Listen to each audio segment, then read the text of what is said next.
Russ Joy Show. I'm Russ Joy. Figured that out because you're smart. It's also the name of the show. Let's fix the desk.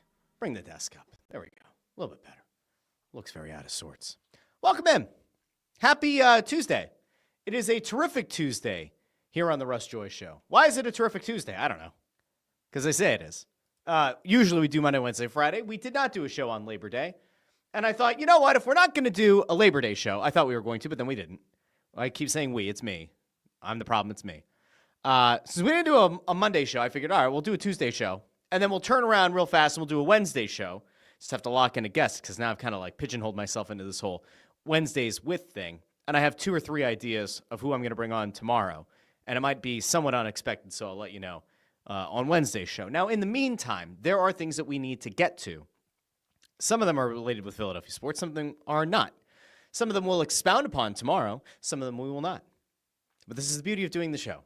We'll do it this afternoon. We'll have a little bit of fun. And then, I don't know, we'll part ways. And we'll see each other within 24 hours or so tomorrow on the YouTube.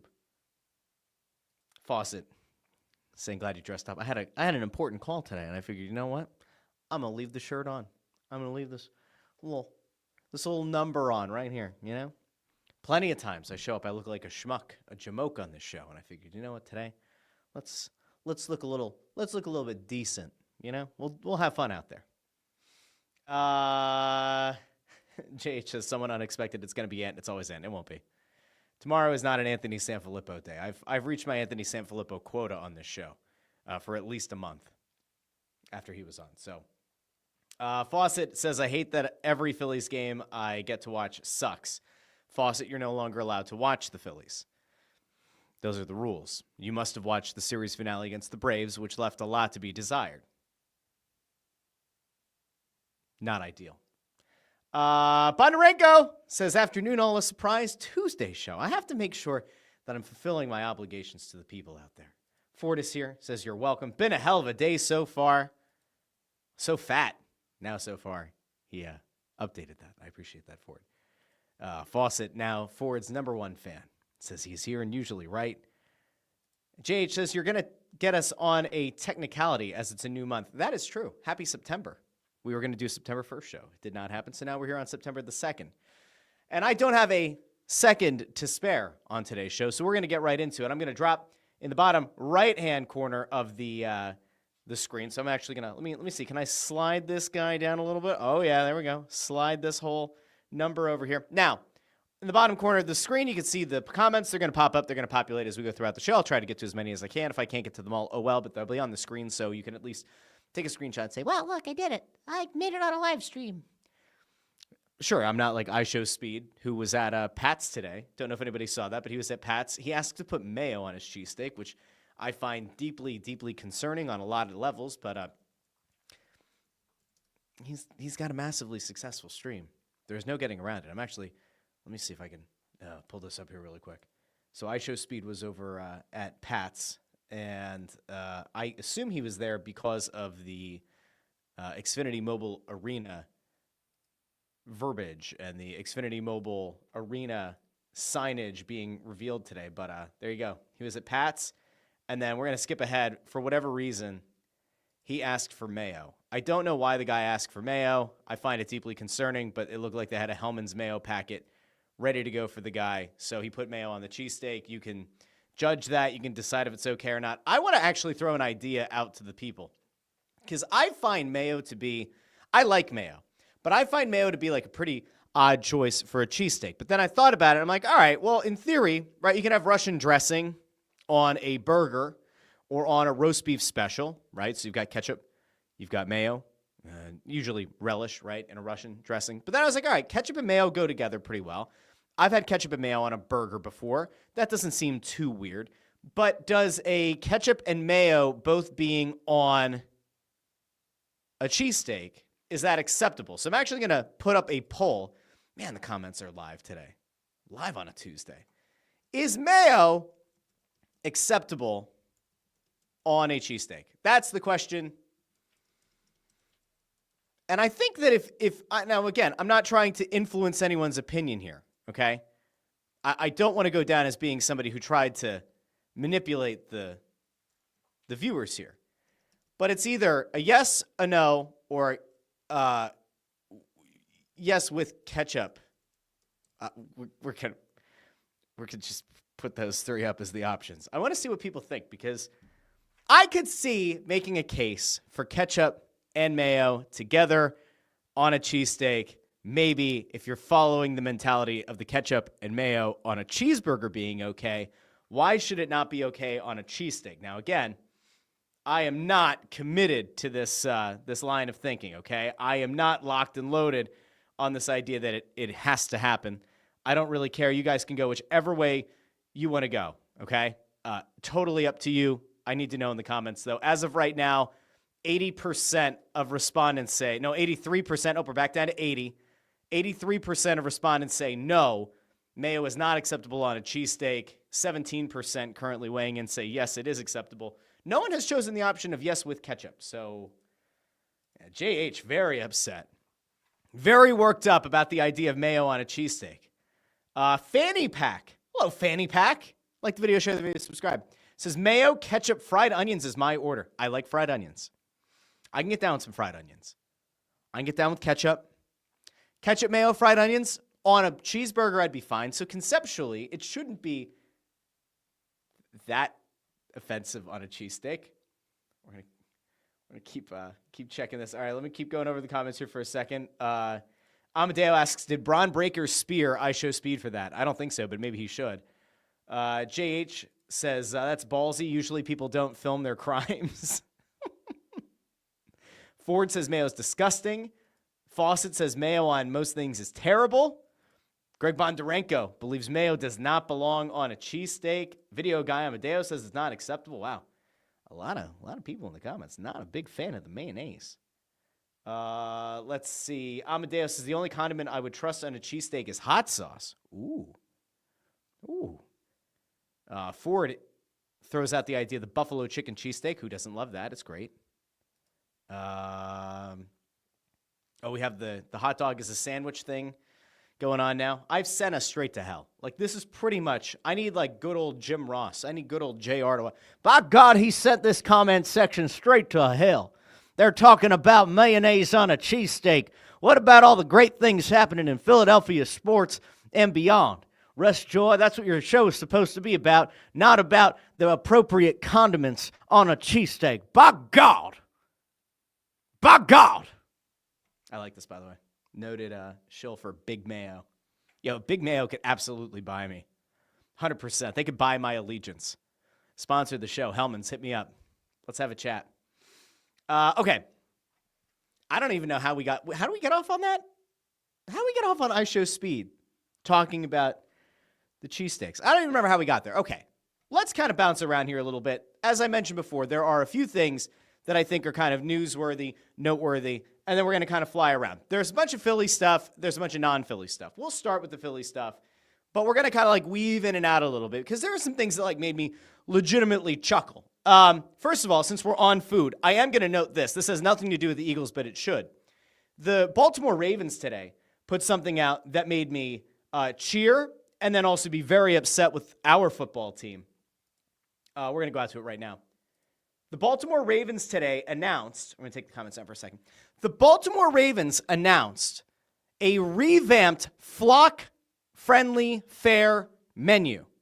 So they are going to lower the prices on a number of concession items, or at the very least, they're going to maybe not lower them, but they're going to limit the price on some of these things. Let's take a look at this. A barbecue chicken sandwich, $4.99. Nachos, $4.49. Hot dog, $3.49. Pretzel, $1.99, baby. French fries, $3.49. Peanuts, if you like having peanuts at a football game, $3.49. Blackbird chips, I don't know what those are, $2.49. Popcorn, $1.99. You can get a beer for less than $5. 24-ounce soda, $3.99. Water, $3.49. It continues, though, because then they hit you with this additional graphic, which is crazy. Feed a family of 4 for less than $10 a person. That's pretty good. I mean, I got a family of 6, got 4 kids. Sometimes it's a good thing. Sometimes it's a good thing to have, affordable concessions. 4 hot dogs, 2 popcorn, 2 pretzel bites, 2 waters, 2 beers, $38.88. I do appreciate the fact that they 1,000% expect you as a parent or as a set of parents to need the beer and give the kids the water. The other way gets you in a lot of trouble. But the fact that they're like, you know what? If you're going to take your kids to a football game, you absolutely are going to want and or need a beer. Here you go. $38.88 to feed a family of 4. Wonderful. And then they give you the regional average of what it costs to get these things at other games. $6.49 typically for popcorn, $1.99. $6.74 for a pretzel, $1.99. $7.74 for French fries, down to $3.49, and a hot dog, $6.74 down to $3.49. Now, in fairness, they can't compete with Costco, the $1.99 hot dog soda combo. But damn, like, that makes you just kind of lose your mind a little bit, doesn't it? Like, even if you like your football team a lot, even if you love your football team, it's kind of hard to, like, go to bat for your football team, at least on the concession side of things, when, like, you're getting price gouged. And make no mistake about it, for as much as we all might enjoy the Philadelphia Eagles, or if you watch the show and you have a different team that you like, this just proves that, like, NFL owners are able and willing in some cases to limit the price of food and beer and have a family-friendly mentality, feeding a family of 4 for less than $40. That's pretty freaking awesome. I told you guys before, when we went up to Yankee Stadium for Phillies Yankees for the series finale like a month ago or whatever, I thought that the concessions prices were significantly better than you get in Philadelphia. And I was like, that's weird that, like, in New York City of all places, the Yankees, which you kind of would say is probably synonymous with expensive, right? I thought the concession prices were more than acceptable. And then you get this Ravens thing, and it makes you kind of wonder, like, why is it that some of these teams and some of these owners aren't willing to do a similar promotion? And obviously the bottom line is a big part of it. But man, that's pretty crazy, right? That's like very affordable food. Let's see. We have people out here. Where are we at? Amadeo says $4.99 beer in this economy. Indeed. Also notes, let's see. Fawcett says, I can always get a beer for less than $5. Yeah, if you go in your fridge. Greg Bondarenko says, sheesh, that's going to be a grand okay time at the Ravens game.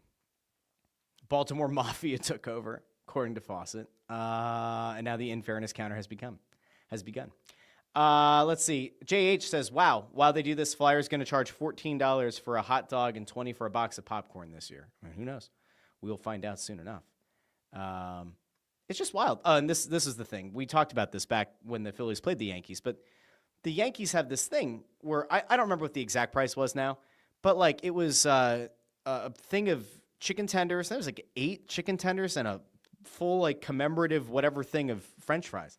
I think it was like $17-18. And I just remember going like, that's insane. Like that is wildly cheap compared to what you would expect. Anyway, we've gotten that part out of the way. We were on food. Now we are off food. And now we have to get on to some other things. And we talked about football. And so we're going to actually pivot over to football right now. Because there were a couple of newsworthy things that have come out over the last day or so around your team, your town, your Philadelphia Eagles. And we are actually going to start that with Nick Sirianni, who met with the media today and dropped a little bit of a knowledge bomb that you might say to yourself, wow, I didn't expect that, Nick Sirianni. The Super Bowl banner was brought up. You know, of course, the Eagles are going to take on and destroy, decimate the Micah Parsons-less Dallas Cowboys on Thursday night. And in doing so, they're going to get to do that in front of their division rival and drop the Super Bowl banner at Lincoln Financial Field. But don't expect the Philadelphia Eagles to be on the field for that because Nick Sirianni met with the media and he had a somewhat surprising thing to say. At least I thought it was somewhat surprising to say about where his players will be when they actually reveal the banner. Let's go out to Nick Sirianni. Yeah, I didn't know it was banner night. We won't be out for that. We've had a good training camp. I think we had good OTAs. I think our habits are going in the right direction, and you focus on those things as every practice that we go through, we're thinking about how did we tackle, how did we take care of the football, how did we take it away, how did we catch it, how did we block. And so you're just looking for those to constantly be on the rise. And I think, when you practice with the intensity that our team practices with, and you get that good on good work that we've gotten for so long, our good offensive line is going against our good defensive line. You have no choice but to get better. And so I feel good about that. Now we got to go do it. We got to let our habits take over. I just want to point out really quickly that the question was about the banner, and he goes, I didn't know it was banner night. And then we jump cut here to this long. All right, let's continue. In the game, as coaches, we got to let our habits take over in the game as players. But I feel good about where we are right now. And this will be a really good test against a really good opponent. Let's start this over again really quick. Yeah, I didn't know it was banner night. We won't be out for that. That was it. Like, that really was the one moment that we need out of it. He claims he didn't realize it was banner night. I don't believe that.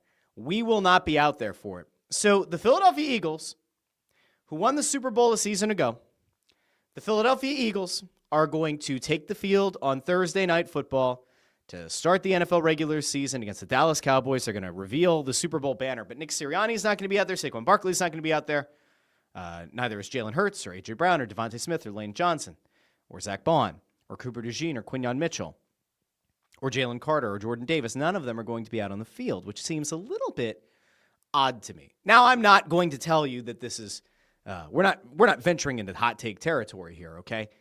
I think it's a little bit weird to not have the guys out there for that moment. Now, I know that conceptually, right, the thing that matters the most if you win a Super Bowl is to be in the moment when you win the Super Bowl and to live all that up.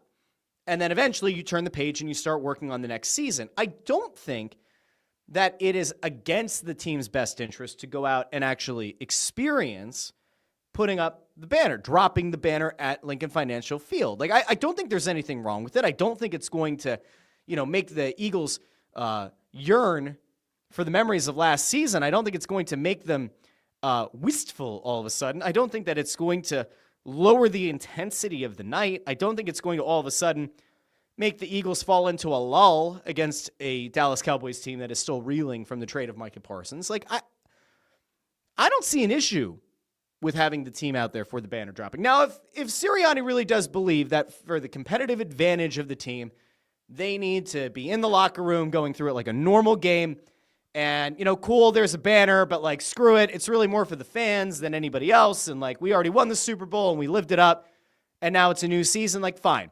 That's a mentality thing.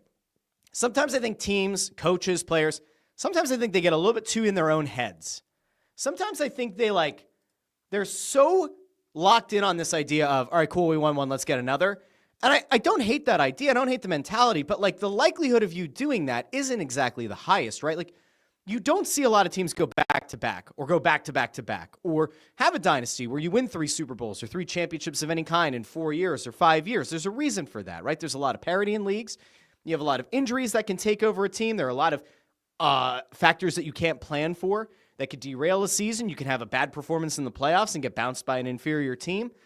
So sometimes I feel like these teams and these players and these coaches, in trying to do this whole turning of the page thing and trying to like build on legacy and, go out and win another one. And how great we won that, but now we're focused on the task at hand. Like, live it up a little bit. Like, enjoy it, right? Because this might be, obviously we hope it's not, but this might be the only Super Bowl that any of these players or coaches win ever. We don't know that. We certainly don't hope that that's the case, right? It's a relatively young team, especially on the defensive side of the ball. They have all of their major pieces locked up long term. This is a team that should have a very wide open championship contending window. But I don't know. Does anybody else think it's just like a little bit weird that it almost seems like more energy goes into kind of tamping down the conversation about last year's success? And it's so focused on like, oh, we're just turning the page. I don't know. Part of me just thinks it's a little bit weird. I don't know. It's whatever. Let's see. Maybe I'm crazy. Andrew Fawcett asks, how do you not know it's banner night? Asking of Sirianni. Greg Bondarenko asks, has there ever been a team who didn't attend their banner celebration? I don't know. Maybe one of the Patriots teams. I don't know off the top of my head. Andrew Fawcett says, okay, ring ceremony is more meaningful to a degree, but that banner was earned too. I agree. And then Bondarenko says, was the parade the big celebration then? I mean, again, if you think of this, if you're Nick Sirianni and you think, all right, well, the real big celebration in all this, like the thing that really mattered the most was that Super Bowl, the parade, all that, and that the banner is really more for fans to cheer, maybe for ownership and the front office to kind of take the shine. Okay. Just, I don't know. Part of me that thinks like there's a little bit of too much of an effort to kind of downplay an accomplishment. It's okay to be proud of that. It's okay to like be on the field for that, but whatever. Now, we talk about awards. We talk about things that are meaningful. We've spent a lot of time on this show over the last couple of weeks talking about the fact that there have been some very weird things kind of going on with the NFL Top 100 list. And most notably, we talked about Jalen Hurts' ranking and like what that meant. And we've been kind of wondering, will there be any other players from the Eagles that are going to rank above Jalen Hurts? And you kind of figured that Saquon Barkley had to be somewhere on the list. Well, it turns out not only is Saquon Barkley on the list, Saquon Barkley sits atop the list because he has now been voted by his peers as the number one player on the NFL Top 100 list. Now, again, how much you think that matters is up to you.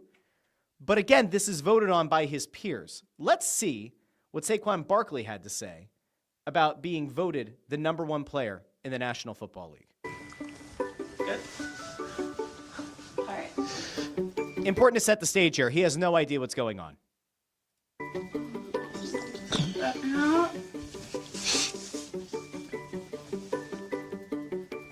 All right, you can see he's trying to read the trophy, like what's going on? What is this thing? He has no idea what's happening. Oh, that's hard. There it is. I can pick it up. So there you go. NFL Top 100, number one player 2025 as voted by his peers, Saquon Barkley. It's heavy. Damn. Oh, that's hard. Did you know? No, I did not. Yeah, we get those made every Oh, year. that's fire. Now, remember, the way that they've been releasing this list, it's been like I think it's been by the 10s, maybe by the 20s. And so you're getting a larger group of players, and you probably don't care that much, right? Like, I have to assume if you play in the NFL and you're a very good player, if you had the kind of season that Saquon Barkley did last season, you're probably not sitting around waiting to find out where you landed on the list. And if you find out, all right, Jalen Hurts is number 19 or whatever, all right, well, I'm probably somewhere in the top 18. Maybe I'm top 10. Maybe the top 5. I mean, in fairness, like Saquon Barkley was a legitimate MVP candidate last season. You'd have to figure he's somewhere near the top 5. You were number one. Okay. I guess I'll put it back here. Damn. That's a great way to start this interview. Okay. And so there you go. Saquon Barkley with an honest, I don't know, kind of endearing reaction to being named the number one player in the National Football League, according to his peers. I have to feel like of all the awards that you can win, getting voted number one is a pretty big deal, especially if it's by your peers. It's not just a bunch of people that you maybe look at and go, what the hell do you know? Sometimes that's writers. Sometimes that's people who talk into microphones. Has to feel kind of cool that it comes from your peers. Now, we talked about Jalen Hurts, and there are people currently talking about Jalen Hurts, and this is just how it works, right? We know that there are going to be people at the national level and at the local level that are going to have a lot to say about Jalen Hurts this year. And I will say that one of the people I did not expect to hear from today was Joe Montana. But Joe Montana was over on Pat McAfee's show, and I thought that this was like at least a somewhat notable thing. You know, we talk about when the national media people get things right, when they get it wrong, all that kind of stuff, right? So I will set this up with the context that Bruce Arians was on McAfee's show, and he was talking to Montana, and he said, like, who are the quarterbacks that you would start a franchise with? And, of course, like, he doesn't say the name of any of the guys. He just says that guy in Buffalo, the guy in Cincinnati, the guy for the Chargers.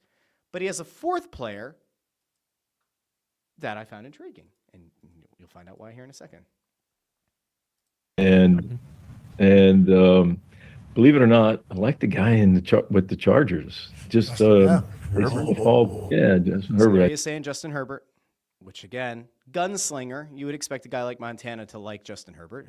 We'll just ignore the fact that he's 1-0, but that's fine. I think they've kind of gone by the wayside Here there. it is. But I don't know. I just like the way those three guys are. BA, how do you feel about his top? I do also like the guy in Philly though, and we'll get Yeah. Jalen Hurts, okay, Well, okay, thankful, just yeah. won a Super Bowl. So there you go. Just real quick thing. He throws Hurts out there. Notice he doesn't name Patrick Mahomes. That one was kind of interesting. Not that it was like a critical thing, but he doesn't mention Mahomes. So he's got Allen, Burrow, Herbert, Jalen Hurts. Also a notable absence on that list, two-time MVP Lamar Jackson. But he takes Hurts over Jackson. Also an interesting little note. Now, I mentioned that's happening at the national level, but there was something that happened at the local level. And how much you value this person's opinion really does matter depending on how into it you are and how into this guy's commentary you are. But there was a guy on local radio today that threw out a pretty wild take, and then I thought about it and I mulled it over, and I'll let you know how I feel about it in a second. But Joe Giglio had a take on Jalen Hurts that might make your head spin. Let's go over to Joe Giglio here real quick from WIP Middays earlier today, talking about Jalen Hurts and whether or not he's going to be able to continue his Super Bowl performance into this season. Expect it. Let me just put it quite frankly. He's capable of it, and I think that Jalen Hurts is going to have 3 or 4 or 5 games this year where he plays excellent football. If you go back and look last year. 3, 4, or 5 games where he's going to play excellent football. Okay, so out of 17, 3, 4, or 5 are going to be excellent. All right, let's follow the line of rationale. He had 4 games like the Super Bowl, or 3 other games you would say like the Super Bowl. The Steeler game, the Bengal game, the Jaguar game. If you look at those games, he was over 70% completion. He had 3 touchdowns or more, 275 total yards. Like, on average, once every month or so, he played a game like that. So the idea here of this excellent football is playing at the caliber of what he did in the Super Bowl, being named Super Bowl MVP. Not just that he's playing very good football, not that he's hitting certain arbitrary numbers just for fun. It's that he's matching or exceeding his performance from the last Super Bowl. Okay. Not every week, not every game. Here's what I expected of Jalen Hurts this year. I expect him to be a good quarterback. I expect him to be one of the 10 best quarterbacks in pro football. Is that fair? Top 10? You would hope so, right? If you're going to win a Super Bowl this year, if you're going to have like a legitimate chance of getting home field advantage at the NFC playoffs, you would hope that Hurts is going to be a top 10 guy. Okay, so we can agree on that. I do think if you look at the last 4 years, since he really started going, he's a top 10-ish quarterback. Some years it's been closer. Top 10-ish means that you could fall down to like 13, 15. All right, be careful, Joe. Sort of 3, right? Like the year he almost won the MVP. Some years, like let's say 2 years ago, 2023, was probably closer to like 11 or 12, but a top 10-ish quarterback. It could be 6, could be 5. That's what I expect, but Hugh Douglas, if he plays like he did in the Super Bowl most weeks this year, he could win the MVP of the league. Well, of course, if you're going to play at Super Bowl MVP caliber, of course you're going to be the MVP of the league. All right.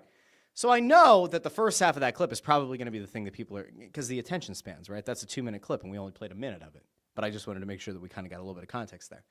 You're going to have a lot of people who are going to say, wow, he thinks that Hurts is only going to play 3, 4, or 5 excellent games. Important caveat is that he's got this note about how excellent is how Hurts played to win and be named Super Bowl MVP. I have to imagine that Jalen Hurts is going to have 6 or 7 of those games at the very least for this team to compete for home field advantage throughout the playoffs. I mean, Saquon Barkley is going to have a great season, but there are historical precedents here that would maybe indicate that after all the touches and all the yards that Barkley racked up a season ago, perhaps you don't want to ride him quite as much as you had to a year ago. And I know it's kind of easier said than done, but you would expect the defenses are going to stack the box to try to limit Saquon Barkley's production and make Jalen Hurts beat them, which means you could very well see a scenario where Jalen Hurts is airing out the football a lot more than you're used to. And perhaps he is successful early in games and he finds a rhythm.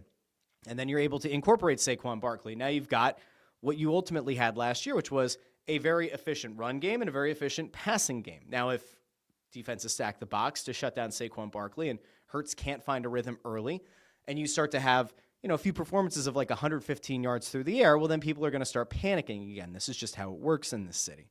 I have to imagine that like you're going to see Jalen Hurts closer to like 225 yards passing than like over 300 yards passing. But that's not necessarily a bad thing. If that's happening and the Eagles are winning games, it means that Saquon Barkley is just as effective or nearly as effective as he was in an almost MVP caliber season a year ago. I don't think that Hurts has to be a guy who throws for over 300 yards, over 70% completion percentage week in and week out. I don't think he has to do that for the Eagles to win games. I'd actually say they're probably better off if that's not what's happening because, again, if Hurts is airing the ball out that much it probably means something has gone terribly wrong with the running game. That would either mean that Barkley's hurt, that would mean that Barkley's not as effective. And if you become a one-headed monster on offense, I do worry about the viability of this team being a legitimate Super Bowl contender. That balance is going to be the most crucial thing going into the season. Peter Tom Willis, though, says it's Hurts' year to take over. Could be. Could be. We'll find out. There is part of me that would like to see Hurts get a little bit more opportunity to prove some of these doubters wrong. We'll see if it happens this year or not. I don't think they're going to fundamentally change their offense just to try to prove some doubters wrong. Now, there's one other thing that I wanted to get to on the Eagles front. It's very quick, and it doesn't really matter all that much, but it is kind of funny. So everybody knows about the tush push. And I was going to play a clip earlier, but like Kyle Brandt was on Good Morning Football today talking about how he wants the Eagles to come out and do a tush push as the first play of the game, just to kind of stick it to the teams that tried to vote it out. But no, there was one thing that actually came out today that made me laugh, and it was this. The Eagles have an official partner for the tush push now, and it's Dude Wipes. So I just want you to think about how funny it is that a play that has become as hated across the National Football League as the tush push has gotten to be such a part of the conversation of vernacular football. The tush push. It is such a big deal now that you have a company like Dude Wipes sponsoring the play. That's pretty funny. All right, now, I have a couple of other things to touch on here really quick before we head out, and then we'll recap some other stuff tomorrow on Wednesday's show. The first is maybe one of the most amazing things I've seen, okay?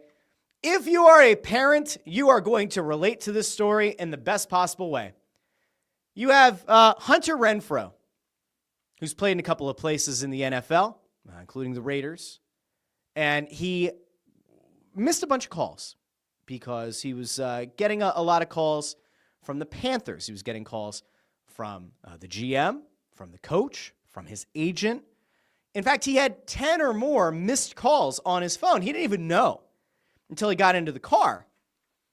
And the reason that he had 10 missed calls or 10 declined calls on his phone is probably like one of the best parenting moments you'll see this week. And so I'm going to throw it out to Hunter Renfroe to explain why exactly he missed 10 calls from the Panthers. Because make no mistake about it, he did not intend on declining or missing 10 calls from the GM, the coach, and his agent. Let's go out to Hunter Renfroe. Why is it that you didn't answer your phone, fella? And my daughters were in the car. Like, I was right outside the car. I wasn't just leaving them in there. But I guess I had like 10 missed phone calls from Dan and Dave, my agent, and they were all just ignored. My daughter's watching Bluey or something. She didn't know. So he had 10 declined calls on his phone because his daughter was watching Bluey in the car. And I just want everybody to take a second. Let's all think about how relatable of a human being you have to be now. All right, so you had some time. Kids are in the car. They're on your phone. Important calls are coming through. You miss these important calls. You don't even realize it until you get your phone back, and then you go, oh, shit, what's going on? And the whole reason is because his daughter was declining calls so she could keep watching Bluey. Now, what do I always say on the show? This is why I don't like screens in the hands of the children. This is what, if you don't say, my phone does not go to my kids. Sitting at a restaurant, TV show on, blaring so the whole restaurant has to listen to Bluey or listen to whatever game they're playing on their phone. Now, in this case, they're in the comfort of the car. That's okay. No issue there. But can you imagine? GM, coach, agent, constantly calling, can't get through, and it's because his daughter is watching Bluey. It's pretty good. Pretty good. Ford says, I never let my kids use my phone. Very desperately, maybe I have a couple of times, but by and large, nope. I agree with Ford. Is this where Fawcett chimes in and says Ford is always right, or it's often right? Now, you know who's not right? It might not be the right coach, might not be the right person for the moment, might not have the right decision-making faculties at this point in his career. Bill Belichick. Holy smokes. I actually was ready to come on and do a show about what a successful program University of North Carolina is running. That Bill Belichick is maybe going to get UNC in the conversation to be a playoff team. Could they end up being a team that's a dark horse for a national championship. Now, listen, I don't pay attention to college football. I couldn't tell you jack diddly squat about these teams until we get, about 3 weeks from the end of the regular season. I tuned in and watched Ohio State, Texas. In fact, I built my Saturday in large part around the Ohio State-Texas game. I don't care about either of these teams. I don't care which team wins or loses. But I told my kids, I'm like, hey, the number 1 team in the country and the number 3 team in the country, they're going head-to-head. This could be a lot of fun. Why don't we watch a college football game as a family? So the kids actually sit down and say, okay, Dad, let's watch it. That game sucked. Arch Manning sucked. That game as a whole, just not a great way to introduce your kids to college football. But then we get Monday night. We get TCU, good program. UNC, Bill Belichick, going to coach college. Couldn't get another pro job. Okay, he goes to college. Now we know some of what happened around his girlfriend, who is considerably younger than him. Not that we're judging, but maybe we're judging a little. And Bill Belichick and his girlfriend had made some headlines over the summer. There were some issues with an interview that he was doing that she interrupted when the conversation came up about how they actually met. Here's the thing that people found very concerning that started to circulate on Tuesday. Bill Belichick's girlfriend was on the sideline. Now, this isn't during the game. This is during pregame. But Bill Belichick's girlfriend is on the sideline, comes over and talks to him. Now, what's Bill Belichick's girlfriend talking to him about? What does she need pregame? Is she asking for money for the concession stand? Is she asking for directions somewhere? Is she trying to figure out where they're going to have dinner after the game? So many questions, not a lot of answers. But she's on the sideline. Now, if you remember, there were some people who thought that when Bill Belichick was interviewing for NFL gigs that perhaps the presence of his girlfriend was seen as problematic. There have been people that have worked with him in the past or worked for him in the past that have said that he might be hurting his legacy. There have been anonymous sources that have kind of floated this idea that he's hurt his legacy with some of his decision-making in recent years. But his girlfriend being on the sideline seems a little bit off. I don't know if Nick Sirianni's wife is on the sideline every Sunday. I don't know if Andy Reid's wife is on the sideline every Sunday. I don't know if Ryan Day, for example, in the college ranks, if his wife, girlfriend, whatever, is on the sidelines every game. I just thought it was a weird thing. It's an interesting thing that his significant other is on the sideline. And it starts to make you think that there might be a little bit of credence to some of these even anonymous reports about why NFL teams might have kind of soured on Bill Belichick. Just a thought. Now, last thing I want to get to has to do with the NHL, because there are some CBA things that have been approved that we didn't expect to go into place for 2025, 2026. But there are 2 or 3 things that we're going to talk about, and I think we're going to get into it a little bit better on Wednesday. But there are a couple of things that are very, very big that we need to have a conversation about here really quickly before we part ways, before we decide to go our separate ways on this special Tuesday edition of the show. The one notable one is something that a lot of people have been kind of clamoring for years, because there's been salary cap manipulation going into the playoffs. And now it seems like that loophole is being closed. Frank Saravalli put out today that according to sources, the NHL and NHLPA have agreed to a rolling implementation schedule for CBA changes. Among them, the new playoff salary cap system will come into effect this season for the 2026 Stanley Cup playoffs. Players will have until September 15th, 2026 to sign deals with current structure, including term, signing bonus, and variability. All deals signed after September 16th, 2026 will be subject to the new CBA. Changes to player dress code and player ability to endorse wine and spirits begins immediately, which means now all of a sudden you might see some of your favorite players being able to endorse wine or spirits, which is interesting. Now, the implementation of a salary cap for the playoffs makes sense. Being able to manipulate the LTIR rule and have a guy kind of sitting, not counting against the cap, not counting against the cap, being able to reload and add assets, add players at the trade deadline, and then get into the playoffs and whoopsie daisy, how did this guy fall from the sky? How did this multi-time all-star player that's been out for a good chunk or all of the season, boy, he just happened to be healthy enough to start playing in the playoffs? That loophole is now closed. Now, there is another thing, which is that the the AHL loan option for 19-year-old players is supposed to start as well. So Puckpedia reported that the AHL is going to give an exception that 19-year-olds will be able to be loaned to an AHL team. Why this matters, and it's something that we'll probably talk about on Wednesday, is that, of course, the Flyers have Jet Lashenko. And the long-held belief has been, all right, if the Flyers want to have Jet Lashenko, right, they want to have him on the main team, have them up with the Flyers, he better play well in camp.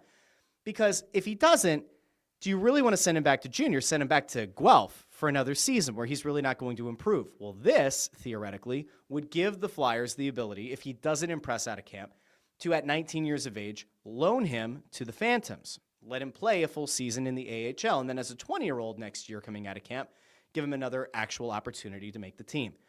We will talk about this again on Wednesday's show, so I want to make sure that everyone knows, if you're a hockey fan especially, we are going to get to this in more detail. We're going to kind of dive into more about the CBA and what it means for the NHL and NHLPA. We will talk about it on Wednesday. So make sure you stay tuned. And if you haven't done so already, like this video, share the video, and subscribe over on YouTube to the Russ Joy Show. You can also subscribe on the Joy Media account.